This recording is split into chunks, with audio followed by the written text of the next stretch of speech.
La densification, c'est un sujet qui est à l'ordre du jour. C'est une démarche qui permet d'augmenter la densité d'occupation d'un territoire. Ça peut être par le biais de l'augmentation du nombre de logements, ça peut être par le biais de l'augmentation du nombre de ménages, ça peut être par l'augmentation du nombre de postes de travail ou des mètres de superficie commerciale.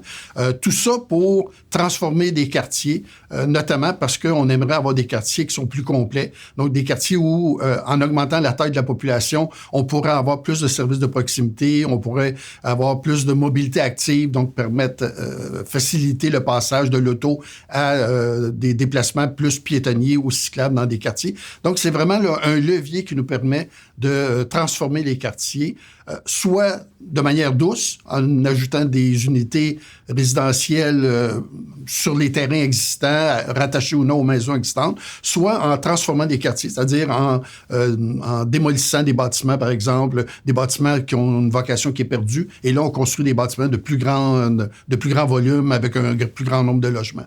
Parmi les exemples de densification, on peut parler de ce qui se passe à la tête du métro à Longueuil, où déjà c'est un secteur qui était relativement dense dans les premières moutures des années 60-70, mais où on voit actuellement qu'on ajoute du logement, on ajoute des tours, mais on densifie également d'autres vocations, les vocations institutionnelles par exemple, avec l'Université de Sherbrooke, avec les autres pavillons universitaires. On augmente la densité d'institutions qui sont présentes. Donc on voit que la densification, elle peut se faire sur plusieurs registres.